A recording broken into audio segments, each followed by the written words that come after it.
Hello students, welcome to unlock GS academy. ये है आपकी मेंस आंसर अप्रोच यानी कि मास सीरीज, जिसमें हम यूपीएससी मेंस के क्वेश्चंस प्रैक्टिस करते हैं। ये सेशन है आपका वीक 5 का सेकंड सेशन, जिसके अंतर्गत हम जीएस पेपर 2 के क्वेश्चंस डिस्कस करेंगे। आज के इस सेशन में हम 3 क्वेश्चन प्रैक्टिस करने वाले हैं, जिसमें से तीनों क्वेश्चन रहेंगे भारतीय राज्य व्यवस्था खंड से। तो चलिए स्टार्ट करते हैं आज का इंपॉर्टेंट सेशन। इसमें जो फर्स्ट क्वेश्चन है आपका भारतीय राज्य व्यवस्था खंड से है, जिसके अंतर्गत आपसे पूछा गया है कि अधिकरण क्या है, यानी कि ट्राइब्यूनल्स क्या है, और अनुच्छेद 323 ए जो कि अधिकरण से संबंधित है, तो ये अनुच्छेद 323 बी से किस तरीके से भिन्न है। तो इस क्वेश्चन का आंसर आपको 250 शब्दों में देना है, जिसमें सबसे पहले आपको यह बताना है कि अधिकरण क्या होते हैं। इसके साथ ही इससे संबंधित जो आर्टिकल है 323 ए और 323 बी, तो इनके बीच में जो अंतर है उसको भी आपको इसके अंतर्गत स्पष्ट करना है। तो इस क्वेश्चन को सॉल्व करने की हमारी वही अप्रोच रहेगी। सबसे पहले हम इसके इंट्रोडक्शन से इसकी शुरुआत करेंगे, फिर इसकी संरचना या बॉडी का निर्माण करेंगे, फिर निष्कर्ष के साथ इस क्वेश्चन को एंड करेंगे। अगर हम बात करें इस क्वेश्चन के इंट्रोडक्शन के बारे में, तो जो अधिकरण होते हैं ये विधि द्वारा स्थापित कोई न्यायिक या अर्ध न्यायिक निकाय ये होते हैं, और इनका जो प्रयोजन होता है कि ये तीव्रता से निर्णय देकर जो न्यायपालिका पर जो अभी बोझ है उसको इसका कम करना है, इसका प्रयोजन होता है। इसके साथ ही इसमें तकनीकी मामलों के लिए जो विषय से संबंधित विशेषज्ञों की जो आवश्यकता होती है वह भी इस ट्राइब्यूनल्स के अंतर्गत होते हैं। अगर हम बात करें इनके संवैधानिक प्रावधान के बारे में, तो मूल रूप से संविधान का ये भाग नहीं थे। वर्ष 1976 में जो 42वां संविधान संशोधन हुआ था, उसमें 323 ए और 323 बी के माध्यम से इसमें संसद एवं राज्य विधायिकाओं को इसके अंतर्गत अधिकरण के गठन करने का अधिकार इसके अंतर्गत दिया गया। इसके साथ ही अगर हम बात करें इसमें प्रशासनिक अधिकरण अधिनियम 1985 के बारे में, तो इसमें केंद्र सरकार को एक केंद्रीय प्रशासनिक अधिकरण यानी कि सेंट्रल एडमिनिस्ट्रेटिव ट्राइब्यूनल और राज्य प्रशासनिक अधिकरण यानी कि स्टेट एडमिनिस्ट्रेटिव ट्राइब्यूनल स्थापित करने के लिए अधिकृत किया गया। इसके साथ ही दो या दो से अधिक राज्यों के लिए भी एक संयुक्त प्रशासनिक अधिकरण यानी कि जॉइंट एडमिनिस्ट्रेटिव ट्राइब्यूनल स्थापित करने का भी प्रावधान इसके अंतर्गत किया गया। इसके अलावा अगर हम बात करें इसमें 42वें संविधान संशोधन के माध्यम से जो दो आर्टिकल हमारे संविधान के अंतर्गत स्थापित किए गए हैं, 323 ए और 323 बी, तो अगर हम बात करें इनके बीच में अंतर के बारे में, तो सबसे पहले अगर हम देखें इनकी कार्यशीलता के बीच में अंतर के बारे में, तो इसमें 323 ए केवल सार्वजनिक सेवा संबंधी मामलों के लिए अधिकरण स्थापित इसके अंतर्गत किया जा सकता है। इसके विपरीत अगर हम बात करें 323 बी के अंतर्गत, तो कुछ अन्य मामलों जैसे कि कर नियंत्रण, विदेशी मुद्रा, भूमि सुधार, किराया या किराएदार जो अधिकार के लिए जो अधिकरण है 323 बी के अंतर्गत स्थापित किए जा सकते हैं। इसके साथ ही अगर हम बात करें तो इसको कौन स्थापित कर सकता है, तो जो आर्टिकल 323 ए है उसके अंतर्गत केवल संसद को यह अधिकार है कि वह इसके अंतर्गत अधिकरण स्थापित कर सकती है। यानी कि जो सार्वजनिक सेवा संबंधित जो मामले होंगे उसके लिए जो अधिकरण की स्थापना है वह केवल संसद के द्वारा ही की जा सकती है। इसके विपरीत अगर हम बात करें 323 बी के अंतर्गत, तो इसमें संसद एवं राज्य विधानमंडल दोनों को जो कि उनकी विधायी क्षमता के भीतर जो मामले आते हैं उसके लिए वह अधिकरण इसके अंतर्गत स्थापित कर सकती है। इसके साथ ही अगर हम बात करें अन्य अंतरों के बारे में, तो इसमें जो अधिकरण का पदानुक्रम है, जिसमें 323 ए के अंतर्गत केंद्र के लिए केवल एक अधिकरण या प्रत्येक राज्य या दो से अधिक राज्यों के लिए इसमें एक जॉइंट अधिकरण भी स्थापित किया जा सकता है। लेकिन इसमें विशेष बात यह है कि इसके अंतर्गत कोई भी पदानुक्रम इसके अंतर्गत वर्णित नहीं किया गया है। इसके साथ ही जो 323 बी है उसके अंतर्गत जो संसद है या जो विधानमंडल है उसके अंतर्गत पदानुक्रम इसके अंतर्गत निर्मित किया जा सकता है। इसके साथ ही अगर हम बात करें इसमें अपील के बारे में, तो मूल रूप से इन अधिकरणों के जो आदेश के विरुद्ध केवल सुप्रीम कोर्ट में अपील की जा सकती थी, ना कि हाई कोर्ट में। लेकिन एक मामला हुआ एल चंद्र कुमार का मामला 1997 में, जिसमें सुप्रीम कोर्ट ने यह कहा कि इन दो अनुच्छेदों के उन प्रावधानों को असंवैधानिक घोषित कर दिया जिसमें हाई कोर्ट एवं सुप्रीम कोर्ट के अधिकार क्षेत्र के दायरे में जो शामिल इसके अंतर्गत नहीं है। यानी कि उसमें जो अपील न करने का जो प्रावधान दिया गया था उसको असंवैधानिक इसके अंतर्गत घोषित कर दिया गया। यानी कि इसके खिलाफ जो अब है वह न्यायिक उपचार इसके अंतर्गत उपलब्ध है। इसके साथ ही अगर हम बात करें इस क्वेश्चन के निष्कर्ष के बारे में, तो जो अधिकरण प्रणाली है पिछले 80 वर्षों में पारंपरिक न्यायिक प्रणाली के समांतर ये विकसित हुई है। इसमें जो आयकर अपीलीय जो अधिकरणों की स्थापना 1941 में न्यायालय में लंबित मामलों की संख्या में कमी लाने के उद्देश्य से की गई थी। इसके साथ ही जो 323 ए है और जो 323 बी के जो अंतर स्थापित होने के पश्चात वर्ष 1980 से 2010 के मध्य कई अधिकरण जैसे कि केंद्रीय प्रशासनिक अधिकरण के साथ साथ क्षेत्र विशिष्ट अधिकरणों की भी इसके अंतर्गत स्थापना की गई है। तो ये क्वेश्चन हमने डिस्कस किया अधिकरण से संबंधित। तो चलिए चलते हैं नेक्स्ट क्वेश्चन पे। नेक्स्ट क्वेश्चन भी आपका भारतीय राज्य व्यवस्था खंड से है, जिसके अंतर्गत आपसे पूछा गया है कि प्रौद्योगिकी में कानून के क्षेत्र में व्यापक बदलाव लाने और न्यायिक प्रणाली को रूपांतरित करने की क्षमता विद्यमान है। इस संदर्भ में जो न्यायपालिका के डिजिटलीकरण की जो आवश्यकता है और इस संबंध में सामना की जाने वाली चुनौतियों पर आपको चर्चा करनी है। तो इस क्वेश्चन का आंसर आपको 250 शब्दों में देना है, जिसमें आपको न्यायपालिका के डिजिटलीकरण की बात करनी है। साथ ही साथ आपको यह बताना है कि उसकी आवश्यकता क्यों है और उस संबंध में चुनौतियों के बारे में भी आपको चर्चा करनी है। तो इस क्वेश्चन को सॉल्व करने की हमारी वही अप्रोच रहेगी। सबसे पहले अगर हम बात करें इस क्वेश्चन के इंट्रोडक्शन के बारे में, तो इसमें हाल ही में उच्चतम न्यायालय ने संविधान के अनुच्छेद जो 142 है उसके तहत अपनी विस्तृत शक्तियों का प्रयोग करते हुए इसमें जो वीडियो कॉन्फ्रेंसिंग के लिए दिशा निर्देश इसके अंतर्गत जारी किए हैं। और इसका उद्देश्य ये है कि इसके अंतर्गत जो शारीरिक संपर्क है इसके अंतर्गत रिड्यूस किया जा सके। इसके साथ ही इसी संदर्भ में जो अन्य प्रौद्योगिकी भी है उसमें शामिल है, जिसके अंतर्गत शामिल है याचिकाओं की ई फाइलिंग, वर्चुअल सुनवाई और न्यायालय की जो कार्रवाई है उसकी लाइव स्ट्रीमिंग करना इसके अंतर्गत शामिल है। इसके साथ ही अगर हम बात करें न्यायपालिका के डिजिटलीकरण की आवश्यकता के बारे में, तो इसमें न्यायपालिका की जो दक्षता है वह इसके अंतर्गत इंक्रीज हो जाएगी, जिसमें रियल टाइम ऑनलाइन डेटा मामलों की बेहतर पहचान एवं वर्गीकरण की सुविधा होगी, जो कि उच्च न्यायालयों और जो अधीनस्थ न्यायालय हैं उस पर उचित पर्यवेक्षण और नियंत्रण इसके अंतर्गत स्थापित कर सकेगी। इसके अलावा इससे जो कागजी कार्रवाइयां हैं वह कम होंगी और जो अन्य प्रशासनिक कार्य हैं वह भी इसके अंतर्गत रिड्यूस होंगे, जिससे न्यायिक कार्यों में इसके अंतर्गत ध्यान केंद्रित किया जा सकता है।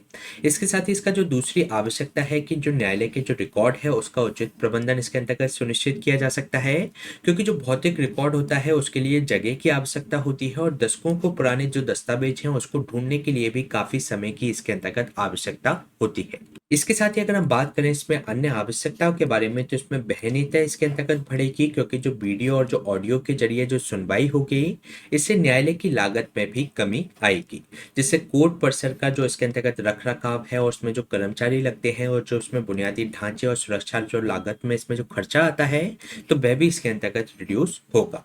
इसके अलावा जो न्यायिक प्रणाली के अंतर्गत जो पारदर्शिता और जवाबदेही भी इसके अंतर्गत सुनिश्चित की जा सकेगी और उसमें सुधार इसके अंतर्गत सुनिश्चित किया जा सकेगा, क्योंकि इसमें जो डिजिटलीकरण होगा ये कार्रवाइयों के सटीक रिकॉर्ड को ये प्रस्तुत करेगा, जिससे इसके अंतर्गत पारदर्शिता बढ़ेगी और ये जो अनुचित आचरण को इसके अंतर्गत हतोत्साहित करेगा।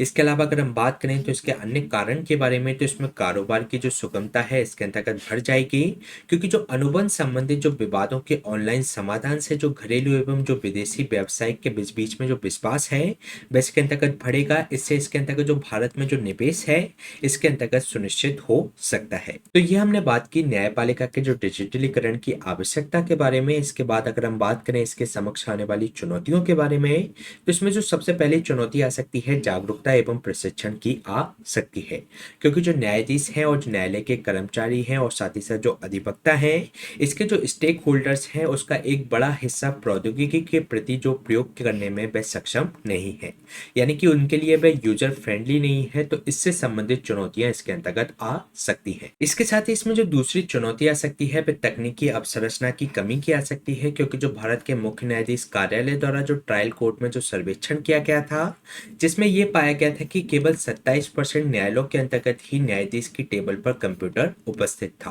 और उसमें से भी 10% के पास उचित इंटरनेट सुविधा उसके अंतर्गत उपलब्ध थी। तो इसमें जो तकनीकी अवसंरचना की कमी है वह इसके लिए एक बहुत बड़ी चुनौती प्रस्तुत कर सकती है। इसके साथ ही अगर हम बात करें इसमें अन्य चुनौतियों के बारे में, तो इसमें जो कनेक्टिविटी की समस्या है, क्योंकि जो संसदीय स्थायी समिति की जो 103वीं रिपोर्ट में जो कनेक्टिविटी जो डिवाइड और ब्रॉडबैंड जो इंटरनेट तक जो पहुंच की कमी को इसके अंतर्गत अंतर्गत प्रदर्शित किया गया था, जिसके अंतर्गत ये बताया गया था कि जो इंटरनेट की जो उपलब्धता है उसके अंतर्गत विषमता भारत के अंतर्गत विद्यमान है, जिसमें वादियों एवं इसके अंतर्गत जो अधिवक्ता हैं उनकी बड़ी संख्या को ये प्रभावित कर सकता है और जिससे न्याय वितरण प्रक्रिया से वे वंचित हो सकते हैं। इसके साथ ही इसमें जो अन्य चुनौती आ सकती है वह साइबर सुरक्षा संबंधित खतरों की चुनौती आ सकती है, क्योंकि जो न्यायिक डेटा है उसमें संवेदनशील मामलों की जानकारी एवं उपयोग के आंकड़े इसके अंतर्गत उपलब्ध होते हैं, जिससे कि इसकी जो गोपनीयता है वह इसके अंतर्गत प्रभावित हो सकती है। इसके साथ ही अगर हम बात करें अन्य चुनौतियों की, तो इसमें प्रक्रियात्मक समस्याएं भी आ सकती हैं, जैसे कि वीडियो ऑडियो कॉन्फ्रेंसिंग में जो प्राप्त साक्ष्य हैं उनकी प्रामाणिकता एवं स्वीकार्यता का भी सवाल इसके अंतर्गत उत्पन्न हो सकता है। इसके साथ ही इसमें जो अभिसाक्ष्य की जो पहचान है, व्यक्तियों के जो सुनवाई के विषय हैं और उसमें जो गोपनीयता है उसके अंतर्गत भी ये प्रभावित हो सकती है। तो इससे संबंधित जो प्रक्रियात्मक समस्याएं हैं उनको भी इसके अंतर्गत सॉल्व करने की जरूरत है। इसके साथ ही अगर हम बात करें इस क्वेश्चन के निष्कर्ष के बारे में, तो इसमें जो चुनौतियों के समाधान के लिए इसके अंतर्गत कई सारे पहल की गई हैं, जिसके अंतर्गत ई कोर्ट मिशन मोड परियोजना का कार्यान्वयन किया जा रहा है, न्यायिक सेवा केंद्र की स्थापना की गई है, राष्ट्रीय न्यायिक डेटा ग्रेड बनाया गया है, साथ ही साथ कानूनी सूचना प्रबंधन एवं ब्रीफिंग सिस्टम तैयार किया गया है। इसके साथ ही इसको बेहतर रूप से क्रियान्वित करने के लिए इसमें कर्मचारियों के लिए नियमित प्रशिक्षण पाठ्यक्रम एवं इलेक्ट्रॉनिक साक्ष्यों के संबंध में स्पष्ट नियम इसके अंतर्गत बनाए जाने की आवश्यकता है। तो ये क्वेश्चन हमने डिस्कस किया न्यायालय के डिजिटलीकरण से संबंधित। तो चलिए चलते हैं नेक्स्ट क्वेश्चन पे। नेक्स्ट क्वेश्चन भी आपका है भारतीय राजव्यवस्था खंड से, जिसके अंतर्गत आपसे पूछा गया है कि एक दबाव समूह क्या है, इसके द्वारा किए जाने वाले कार्यों का वर्णन करते हुए समझाइए कि ये एक जो राजनीतिक दल होता है उससे ये किस प्रकार से भिन्न होता है। तो इस क्वेश्चन का आंसर आपको 250 शब्दों में देना है, जिसमें सबसे पहले आपको ये बताना है कि जो प्रेशर ग्रुप है वह क्या है और इसके दिए जाने वाले कार्यों का आपको वर्णन करना है। साथ ही साथ आपको ये बताना है कि जो राजनीतिक दल होते हैं वह इससे किस तरीके से भिन्न होते हैं। तो इस क्वेश्चन को सॉल्व करने की हमारी वही अप्रोच रहेगी। अगर हम बात करें इसके इंट्रोडक्शन के बारे में, तो जो दबाव समूह होते हैं यानी कि जो प्रेशर ग्रुप होते हैं ये लोगों का एक संगठित समूह होता है और इनका जो उद्देश्य होता है कि जो जनता की राय या जो सरकार की नीतियां हैं और जो कार्य हैं उनको इसके अंतर्गत प्रभावित करना। इसके अंतर्गत कोई धार्मिक संस्थान भी हो सकता है, धर्मार्थ संगठन हो सकते हैं, व्यवसाय व्यापार संघ, पेशेवर समितियां, थिंक टैंक इसके अंतर्गत शामिल हो सकते हैं। इसके साथ ही अगर हम बात करें जो प्रेशर ग्रुप होते हैं इनके कार्यों के बारे में, तो ये प्रतिनिधित्व देते हैं यानी कि रिप्रेजेंटेशन ये प्रोवाइड कराते हैं, क्योंकि जो दबाव समूह होते हैं उन समूह एवं हितों के लिए प्रवक्ता प्रदान करते हैं जिनका निर्वाचन प्रक्रिया या राजनीतिक दलों द्वारा पर्याप्त रूप से प्रतिनिधित्व नहीं किया जाता। जैसे कि अगर हम बात करें नाज फाउंडेशन के द्वारा और जो हमसफर जो ट्रस्ट हैं आदि जैसे संगठनों के द्वारा निरंतर जो LGBTQ जो कम्युनिटी है उनके अधिकारों को इनके द्वारा बढ़ावा दिया गया है।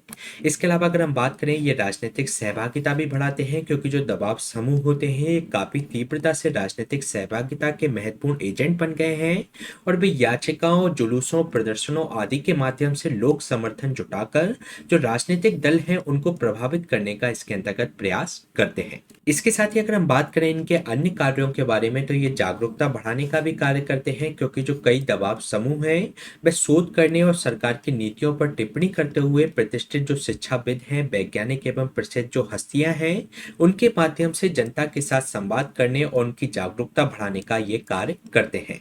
जैसे कि अगर हम बात करें जो नर्मदा क्षरणग्रस्त जो समिति थी उसने सरदार सरोवर बांध से प्रभावित जो लोगों के लिए न्याय सुनिश्चित करने का उसने कार्य किया।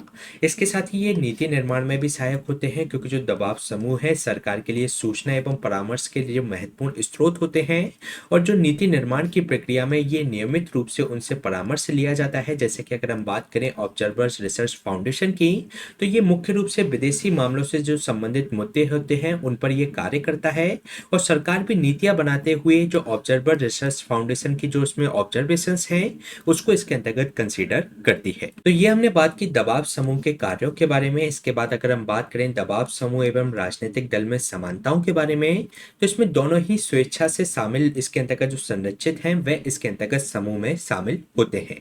इसके अलावा दोनों संगठन निधियन एवं सेवा के लिए जो भर्ती किए गए जो अपने सदस्यों पर निर्भर करते हैं, साथ ही साथ वे प्रत्यक्ष एवं अप्रत्यक्ष रूप से देश की राजनीतिक प्रक्रिया में भी ये शामिल होते हैं। तो ये हमने बात की दबाव समूह एवं राजनीतिक दल में समानता के बारे में। अगर हम बात करें इन दोनों के बीच में अंतर के बारे में, तो जो दबाव दबाव समूह होता है ये प्रत्यक्ष रूप से सत्ता प्राप्त नहीं करना चाहते। ये केवल सत्ता में रहने वाले लोगों को प्रभावित करके अपने पक्ष में निर्णय करवाना चाहते हैं, जबकि जो राजनीतिक दल होते हैं ये अपनी नीतियों को व्यवहार में लाने के लिए राजनीतिक सत्ता में ये आना चाहते हैं, जिसके द्वारा ये अपनी नीतियां निर्धारित कर सके। इसके अलावा जो दबाव समूह होते हैं ये चुनाव नहीं लड़ते, बल्कि अपनी पसंद के जो राजनीतिक दल हैं उनका इनके द्वारा समर्थन किया जाता है, जिससे ये जनता के प्रति ये जवाबदेह नहीं होते।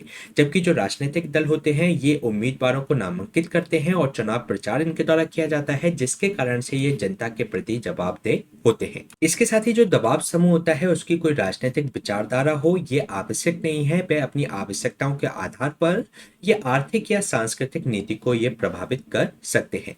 जबकि जो राजनीतिक दल होता है इसमें विचारधारा काफी महत्वपूर्ण होती है, क्योंकि जो अपने आसपास के लोगों की जो विचारधारा है उसके आधार पर ये संगठित होती है। इसके साथ ही जो दबाव समूह होते हैं ये किसी व्यक्ति विशेष के व्यक्तित्व पर ये आधारित नहीं होते, लेकिन जो राजनीतिक दल होता है कभी कभी किसी विराट नेता की लोकप्रियता इसके अंतर्गत बढ़ जाती है।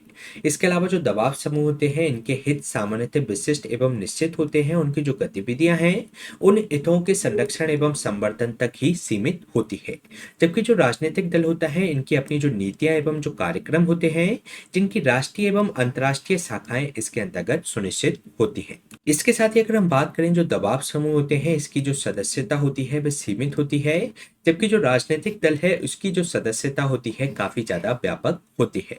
इसके साथ ही जो दबाव समूह होते हैं ये लक्ष्यों को प्राप्त करने के लिए जुलूस, प्रदर्शनों, हड़ताल या अनशन का सहारा लेते हैं, जबकि जो राजनीतिक दल होते हैं जो अपने माध्यम को पूरा करने के लिए संवैधानिक माध्यमों का सहारा इनके द्वारा लिया जाता है। तो ये हमने बात की दबाव समूह और राजनीतिक दलों के बीच में अंतर के बारे में। अगर हम बात करें इस क्वेश्चन के निष्कर्ष के बारे में, तो जो आधुनिक सरकार की जटिलताओं और भारतीय समाज की जो बहुलवादी प्रकृति के कारण जो दबाव समूह है एक ऐसा साधन प्रदान इसके अंतर्गत करते हैं जिसके द्वारा आम नागरिक निर्णय प्रक्रिया में भाग ले सकते हैं और सरकार की गतिविधियों पर नियंत्रण इसके अंतर्गत बनाए रख सकते हैं। तो ये क्वेश्चन हमने डिस्कस किया दबाव समूह से संबंधित। इसी तरीके के सेशन हम आपके बीच में लाते रहेंगे।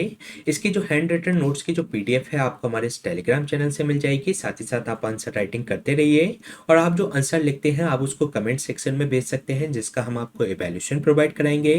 Please stay tuned and subscribe the unlock GS academy. Thank you.